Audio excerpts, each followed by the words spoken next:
আসসালামু আলাইকুম প্রিয় দর্শক। আমি আজকে দুইটা বিষয় নিয়ে আপনাদের সঙ্গে কথা বলতে চাই। এক নম্বর হচ্ছে গত 15 তারিখে গত পরশুদিন জাতীয় ঐক্য কমিশনের একটি সভা ছিল প্রধান উপদেষ্টা ডক্টর মোহাম্মদ ইউনূসের সভাপতিত্বে। আমরা দেখেছি অনেক রাজনৈতিক দল এখানে গিয়েছিল যারা জুলাই অগাস্ট গণঅভ্যুত্থানে সম্পৃক্ত ছিল তাদেরকে। আমি এই সভার জন্য প্রধান উপদেষ্টা এবং এই সরকারকে সাধুবাদ জানাই যে তাদের মতামতের জন্যই সবাইকে একত্রিত করেছিলেন। তবে এখন পর্যন্ত প্রিন্টেড কোনো কমিশনের রিপোর্ট সুপারিশগুলি রাজনৈতিক দলগুলো সমূহকে দেওয়া হয়নি। যদি দেওয়া হয় তারপরে হয়তো আমরা ন্যাশনাল ডেমোক্রেটিক পার্টি সহ সমস্ত রাজনৈতিক দল আমাদের মতামত জানাবো এবং সরকারের সুযোগ হবে যে ঐক্যমতের ভিত্তিতে অধ্যাদেশের মাধ্যমে অতি জরুরি অংশটুকু যেন সংবিধানের সঙ্গে ইনক্লুড করা হয় বা কার্যকর করার জন্য যেন আইনগত যে ফর্মালিটি সেটা ব্যবস্থা করা হয়। আমি আশা করি এই সরকারের অধীন একটা নির্দলীয় নিরপেক্ষ অবাধ সুষ্ঠু নির্বাচন হবে যেখানে সবার একটা গ্রহণযোগ্যতা থাকবে এবং দেশের মানুষ নিজের ভোট নিজে দিতে পারবেন, যেটা হয়তো বিগত 15-16 বছর আমরা কল্পনাও করতে পারিনি। প্রিয় দর্শক, সেই সভাতে আমরা রাজনৈতিক নেতৃবৃন্দের মতামত শুনেছি।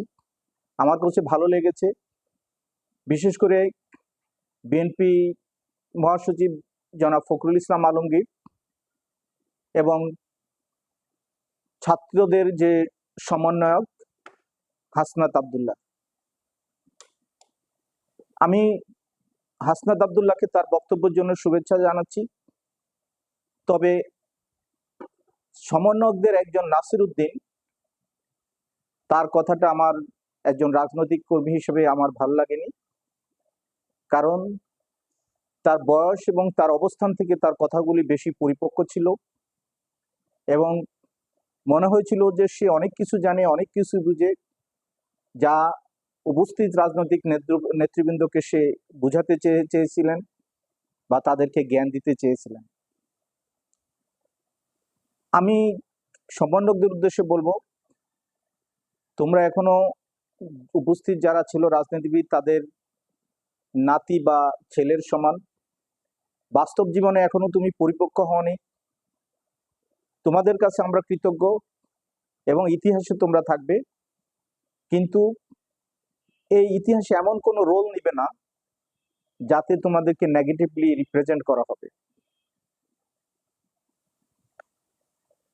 আরেকটি কথা আপনাদের সামনে বলতে চাই, সেটা হচ্ছে শেখ হাসিনাকে নিয়ে ভারতে যে একটা জরিপ হয়েছে, এই জরিপের অধিকাংশ মানুষই শেখ হাসিনাকে চায়নি যে সে ভারতে থাকুক। এটা সত্যি কথা যে বাংলাদেশ একটি সার্বভৌম দেশ, ভারত একটি সার্বভৌম দেশ। ভারতের সঙ্গে আমাদের একটি আন্তর্জাতিক সম্পর্ক থাকবে, বন্ধুপ্রতিম সম্পর্ক থাকবে। ভারত বাংলাদেশের 3 দিকেই অবস্থিত, সুতরাং ভারতও আমাদের কাছে খুবই গুরুত্বপূর্ণ এবং যেহেতু আমরা মাঝখানে পড়ে আছি, তাদেরও কমিউনিকেশনের জন্য খুব গুরুত্বপূর্ণ। আমাদের দক্ষিণে একটা সাগর রয়েছে, সমুদ্র রয়েছে, আমাদের একটা বড় পোর্ট রয়েছে, কিন্তু ভারতের অনেক রাজ্যের কোনো পোর্ট নাই। তাই যোগাযোগের জন্য বাংলাদেশ তাদের জন্য খুবই গুরুত্বপূর্ণ। এই জন্য দরকার বন্ধুত্বপূর্ণ সম্পর্ক এবং আমাদের স্বার্থ তাদের স্বার্থ উভয় স্বার্থ দেখতে হবে। কিন্তু আমরা গত 15 বছরে দেখেছি আওয়ামী লীগ, বিশেষ করে শেখ হাসিনার তত্ত্বাবধানে এবং শেখ হাসিনার ইচ্ছাই আমাদের সার্বভৌমত্বটাকে নষ্ট করে ভারতকে অনেক সুযোগ সুবিধা দেওয়া হয়েছে যেগুলিতে আমরা কোনো সুযোগ পাইনি। আমরা যেসব মেগা প্রকল্প দেখছি, বড় বড় রাস্তা হচ্ছে, ব্রিজ হচ্ছে, আমরা দেখেছি ভারতের মধ্য থেকে জাস্ট ট্রানজিট হিসাবে ব্যবহার করার জন্য যেসব রাস্তা বাংলাদেশে দরকার সেগুলোর উপরে গুরুত্ব দেওয়া হয়েছে। শুধু বাংলাদেশের জনগণের জন্য প্রয়োজন, বাংলাদেশের জনগণের সুবিধা আসবে এরকম খুব কমই রাস্তাঘাট আমরা দেখেছি যে মেগা প্রকল্প হিসাবে নেওয়া হয়েছে। এবং আমাদের অর্থনীতিটাকে শেখ হাসিনা লুটপাট করে কিভাবে ধ্বংস করেছে সেটা সবাই জানে। তবে আমার ব্যক্তিগত মত হচ্ছে যে ভারতের সঙ্গে আমাদের একটা সুসম্পর্ক দরকার।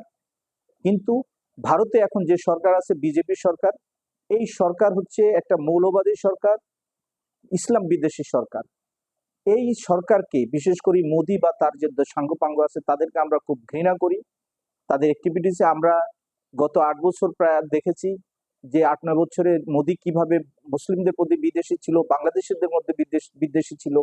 শুধু মোদি নয়, মোদির মন্ত্রী পরিষদে অনেকে ছিল, বিভিন্ন রাজ্যসভার রাজ্যের মুখ্যমন্ত্রীদের অনেক মন্তব্য ছিল যেগুলি ইসলাম এবং বাংলাদেশ বিদ্বেষী, যেটাকে আমরা খুব ঘৃণা করেছি। শুধু এই বিজেপির জন্যই কিন্তু বাংলাদেশের মানুষ আজকে ভারতকে ঘৃণা করে। আমরা আশা করছি ভারতের জনগণ যেটা বুঝতে পেরেছেন তারা আরো বুঝতে পারবেন এবং এই সরকারকে, ভারতের বিজেপি সরকারকে তারা প্রেসার দিবেন যেন শেখ হাসিনাকে ভারত থেকে বের করে দেন এবং আমাদেরকে, বাংলাদেশকে সহযোগিতা করবেন যেন শেখ হাসিনাকে বাংলাদেশে এনে আইনগতভাবে তার একটা বিচারের সম্মুখীন করা যায়। সে যদি প্রমাণ করতে পারে যে সে নির্দোষ, তাহলে নিশ্চয়ই অন্য কারা যারা দোষী আছে তাদেরকে বের করা যাবে এবং বাংলাদেশে যেন ভবিষ্যতে এরকম স্বৈরাচারী সরকার গড়ে উঠতে না পারে, কোনো সরকার বা তাদের সাঙ্গপাঙ্গ যেন এ দেশের অর্থনীতিকে লুট করে না নিতে পারে, সেই ব্যবস্থা করা যাবে। তাই আমাদেরকেও সচেতন হতে হবে যেন দেশের স্বার্থের বাইরে যেন কেউ কিছু না করতে পারে, সেটাতে আমাদের সজাগ থাকতে হবে। বাংলাদেশকে আমাদের ভালোবাসতে হবে, বাংলাদেশের স্বার্থের জন্য আমাদেরকে লড়াই করতে হবে। এই লড়াই শুধু আমাদের জীবনের জন্য না, আমাদের ভবিষ্যৎ প্রজন্মের জন্য একটা সুন্দর বাংলাদেশ গড়ার জন্য। ধন্যবাদ সবাইকে। আসসালামু আলাইকুম।